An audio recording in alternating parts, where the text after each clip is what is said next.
According to Dr. Charles Hogg, from his book Once a Warrior, Always a Warrior, society hasn't yet grasped that transitioning home from combat does not mean giving up being a warrior, but rather learning to dial up or dial down the warrior's responses depending on the situation.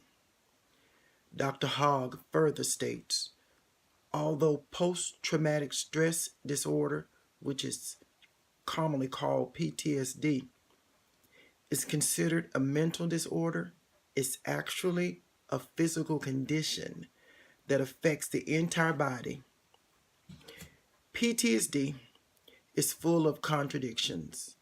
What the mental health professionals label a symptom after returning home from combat is an essential survival skill in the war zone. PTSD affects hundreds of thousands of service members.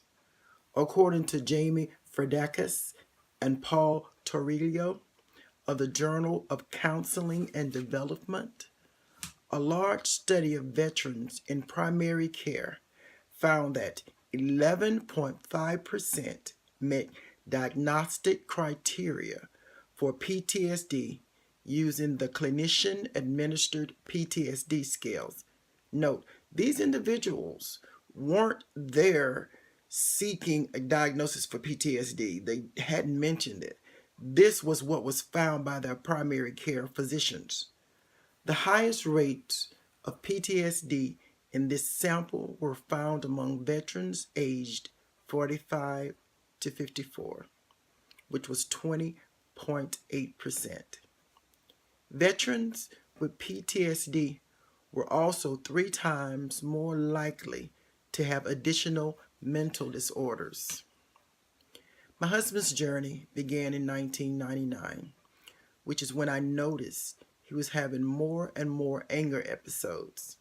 He drank at least 18 beers a night, something he had done while in the military. He said to take the edge off at night. Trying to sleep, he would return back to the war. He would be fighting, screaming, crying, and cussing, which was out of his character. Again, this happened as he slept. He would often wake up the next day with no memory of the night before. We tried to get help through the VA and were told time and again he was not displaying symptoms or enough symptoms to be considered as PTSD.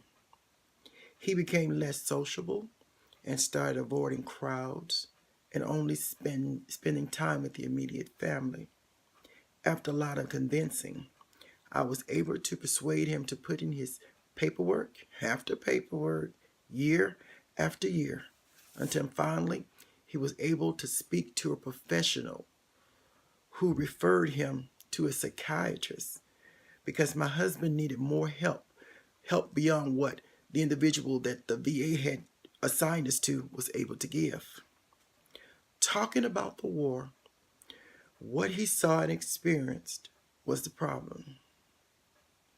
It left him anxious, crying, and sometimes fearful.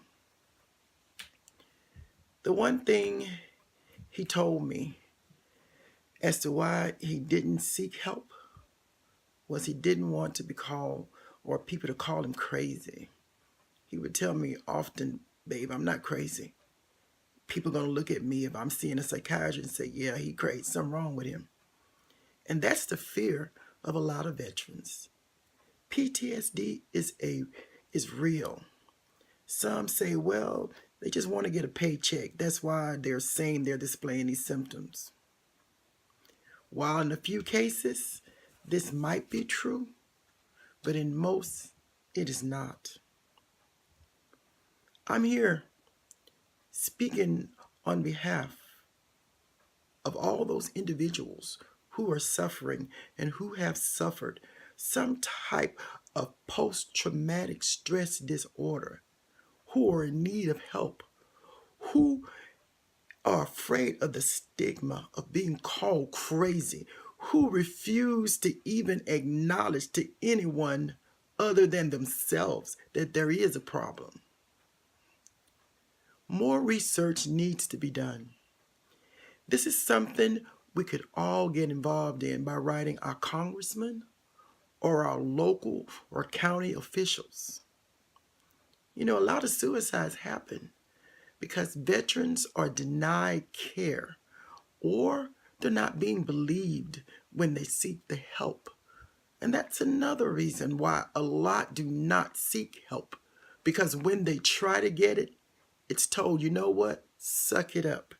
This is what you signed up for, so this is what you got. I say not so. A lot of individuals signed up for the military for a better life for themselves and for their family. People walk around shaking veterans' hands saying, thank you for your service. In some cases, I feel this is just lip service. These individuals who serve this country and return home broken deserve more than just a common cliche. They deserve our respect and help to get the help they need to get the things necessary to have a life that resembles normalcy.